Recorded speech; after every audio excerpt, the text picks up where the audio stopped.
Қайырлы күн, құрметті Инстаграм желісінің қолданушылары. Бүгін бізде кезекті тікелей эфир түсіндіру минут айдары. Тақырыбы жалпы аудио декларация бойынша. Модераторы мен түсіндіру жұмысы бөлімінің бас маманы Бекмырзабат Алпамысұлы, спикер Ақтөбе қаласы бойынша мемлекеттік істер басқармасының жеке тұлғаларды әкімшілендіру және өндірістік емес төлемдер бөлімінің бас маманы Қасаева Бейбіт Нұркешевна. Қасаева Бейбіт Нұркешевна, сөз кезегі сізде. Саламатсыздар ма, желі қолданушылары?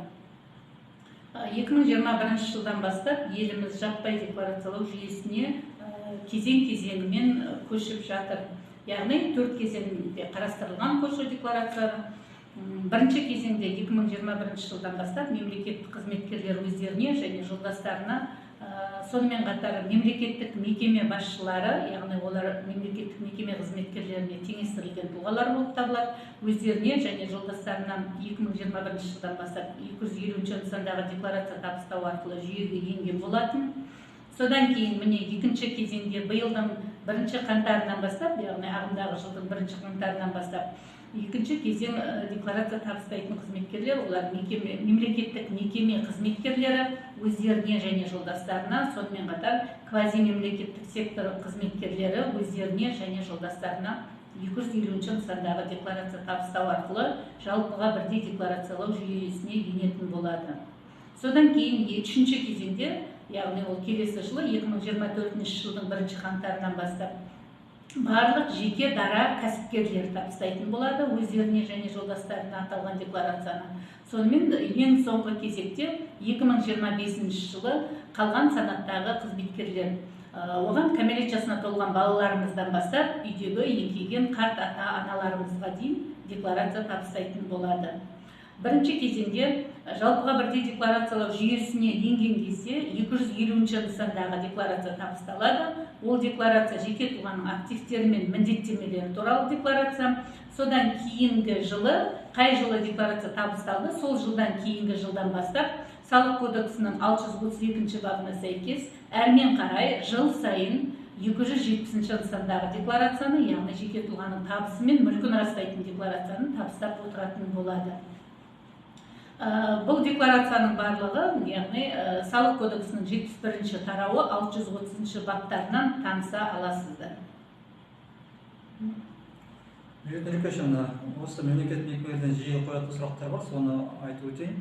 Декларация қалай табысталады, сол жөнінде айтып өтсеңіз?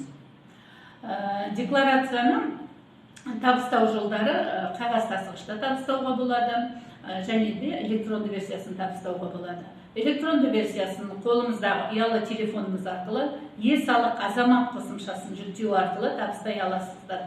Және де ЭЦП кілтіңіздің, электронды цифрлық кілтіңіздің мерзімі өтіп кетпеуін қадағалаңыздар бірінші. Екіншіден, сол ЭЦП кілтіңізді флешка кабинет налогоплательщика дейміз, яғни әр жеке тұлғаның өзінің салық төлеушінің жеке кабинеті болады. Сол кабинет арқылы табыстауға болады. Одан басқа тағы сұрақ, декларацияны табыстау мерзімін атап өтсеңіз? Декларацияны табыстау мерзімі қағаз тасығышта 15 шілдеге дейін, ал электронды версиясын жаңағы атап айтқандай е-салық азамат арқылы, ұялы телефоныңыз арқылы, болмаса ЭЦП кілтіңіз арқылы, жеке тұлғаның салық кабинеті арқылы 15 қыркүйекке дейін табыстау мерзімі. Сонымен қатар декларацияны табыстамаған жағдайда қандай шара күтуде, сол жөнінде атап өтсеңіз? Егер де декларацияның жаңағы басында айтқандай табыстау мерзімі, ең ақырғы мерзімі 15 қыркүйектен, 15 қыркүйектен кешігіп табысталған жағдайда, болмаса декларацияның ішіндегі мәліметі нақты болмаған жағдайда, бірінші мәрте ол салық төлеушіге, яғни жеке тұлғаға бірінші мәрте ескертпе беріледі. Ол әкімшілік құқық бұзушылық заңының 272-де 1 бабына сәйкес.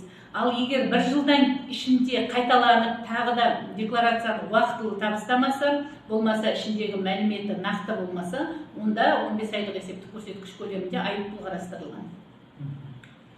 Тағы сұрақ, жиі келіп түседі, биыл енді екінші кезең декларация табыстау бойынша екінші кезең, соған байланысты егер де мектепте балабақшада еден жуушы болып қызмет етсе, декларация табыстауға міндетті ме? Сол жөнінде айтып өтсеңіз. Жаңа тоқталып өткендей, екінші кезең биыл декларация табыстаудың екінші кезеңі басталды дедік. Бұл екінші кезеңде жалпақ тілмен алғанда мектеп қызметкерлері, балабақша қызметкерлері, колледж қызметкерлері, поликлиника, яғни аурухана, емхана және де тағы квазимемлекеттік секторлар бар. Солардың қызметкерлерінің басшыдан бастап қалған кіші қызметкеріне дейін, яғни ол еден жуушы болсын, болмаса күзетші болсын, техперсонал дейміз ғой, яғни кіші қызметкерлер барлығы биылдан бастап 250 нысандағы декларация табыстауға міндетті, өздері және де жолдастары. Жақсы. Енді бір сұрақ, декларацияны қай жақтан тапсыруға болады? Немесе қандай программа, қандай немен тапсыруға болады? Сол жерде. Бұл декларацияны жаңағы басында тоқталып өттім ғой, нақтырақ ашып айтайын. Өзіңіздің қолыңыздағы ұялы телефоныңызға салық азаматты қондырасыз, жүктейсіз, осы қосымша арқылы табыстауға болады, оны үйде отырып дегендей. Ал егерде телефоныммен табыстай алмаймын деген, әрине бұл декларация деген жастар емес, бұл жерде орта буын, жоғарғы буын азаматтар мен азаматшалар да табыстайды ғой, жаңағы айтып отырғандай. Ол еден жуушы болуы мүмкін, ол қолында мүмкін ұялы смартфон телефоны болмауы мүмкін, болмаса ескі телефон қолдануы мүмкін. Сол жағдайда соңға барып, ЭЦП кілтіңізді жүктеп алыңыз да флешкаге. Бізге Ақтөбе қаласы бойынша мемлекеттік кірістер басқармасына, біздің адресіміз Малесева 97, 204 кабинетке келіп, біздің көмегімізге, жүгінулеріңізге болады. Ол жерде біздің қызметкерлеріміз сізге декларация табыстауға көмектесетін болады. Жақсы, Нұркешова, осымен бүгінгі тікелей эфиріміз аяқталды. Тағы да туындаған сұрақтар болса, біздің байланыс нөміріміз 97 26 89, Ниғыстарым МКТ Ақтөбе. Жақсы, сау болыңыз. Сау болыңыздар.